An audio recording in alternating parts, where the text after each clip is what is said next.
Shalom, here we are in Jerusalem, and we wanted to introduce you to our new friend, Albert Santoro, who is from New Jersey. He's been coming here to Jerusalem since 2015, and this year, the Lord told him to come here for the spring feast and for the fall feast, and he's been here the whole time we've been here, and just a delightful man of God, and so we wanted to interview him and so that he could share his life with you and why he's here. Albert, you have a really important position back home in New Jersey. Can you tell us about that? Yes, I belong to Beth Israel, the Jerusalem Center, with Rabbi Jonathan Kahn, and I've been blessed and privileged to be the keeper of the Lord's house. My ancestors were Jewish from the tribe of Joseph and Manasseh. My family branch was broken off. When Robert Wanger put the yarmulke on my head, my father always taught me, be who you are. Don't try to be anyone else who you're not. But I never took the yarmulke off from that day he put it on my head. Let's see your yarmulke. It's beautiful. In times of trouble, and I am who I am, I'm a believer in Yeshua Messiah, Jesus Christ. That'll never change. But for the Jewish people, that in times of their trouble, they will know that they have a friend and they can trust me. Yeah. I spent time in the Chabad house with Rabbi Rice in California. Were you a believer at this time? Oh, already? yes. Oh, okay. And they knew who I was. You know, they're Orthodox. Mm-hmm. But we got along and I fellowshiped with them. When I come to Israel, Jerusalem, I have a walking tour on Fridays. I walk through the Muslim quarter and I'll pray for them. I'll come out and then I'll walk up and cross the light rail tracks to Mea Shearim. And I'll walk through Mea Shearim. Oh, you've got to go to the bakery there. Oh, there's a bakery and they cook the challah bread on Fridays with a fire oven. It's a fire oven. And the cakes and the cookies, and you can smell it. Oh, it's wonderful. And I'll walk through Mea Shearim. So Mea Shearim is an Orthodox. Oh, yeah, it's an Orthodox. Jerusalem. And I'll come out of Mea Shearim to the Jewish market, the Shuk, and everybody's up there. I mean, it's an experience. Shekel, shekel, shekel. You know, they're selling the produce. And if you come towards the Sabbath, that's when the prices go down. That's when you want to go shopping.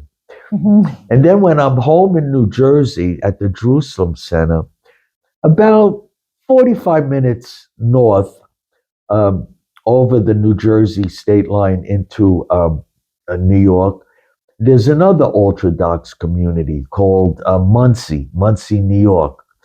And I'll go up there on Fridays.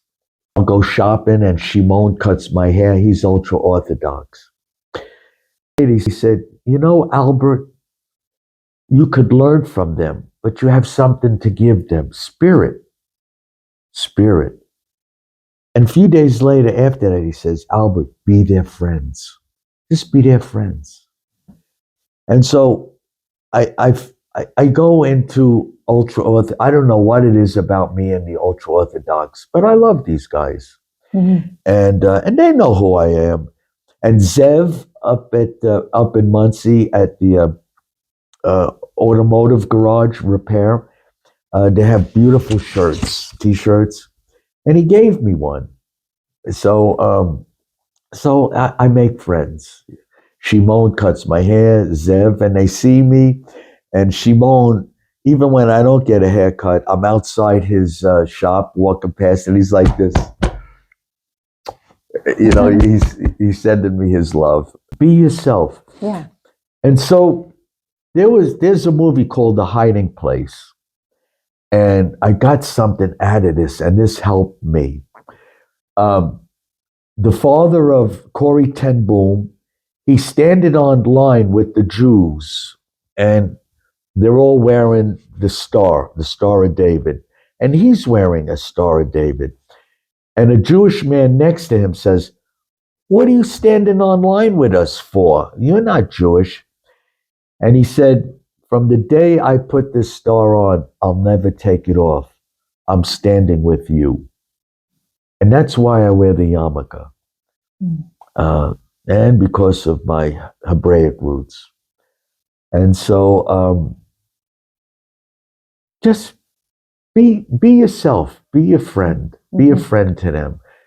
Believe me, they know who you are. And they've been around a lot longer than we have.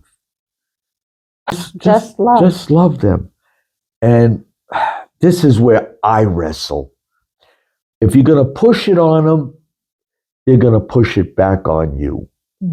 But let your love for them speak. And when you can speak in their language, Messiah, you know, and they love Jerusalem. That's always an opening for me with the Orthodox back home in America. I start talking about Jerusalem, and they want to know. Like Yosef and I, the barbershop was quiet one day. And one day we're sitting I'm sitting in the chair. He cut my hair and Shimon was praying. And we're talking about Jerusalem. Well, it must have been about a half an hour. We're talking about Jerusalem. So when anybody leaves Jerusalem and they're with Jewish people, they always come to Jerusalem. You have something to share. You could tell them about the wall. You could tell them about the streets, the food, where to go shopping, and price, you know. And that's how you build the fellowship with them. So, yeah. Right. Yes, Jerusalem is connected to the people of Israel and the land. Yes. Great. Well, thank you, Albert, for sharing your wisdom with us. And we just want to bless you as you go home today back to America and just being a blessing to his chosen people. And yeah, we're just delighted to have actually met you, Albert. Oh, if you only knew how much I love you and Gavin, and you'll always be in my heart. And we'll see each other again. That's right. We're going to come to New Jersey and come to Jersey. All right, Jersey, and we're going to have a cup of coffee.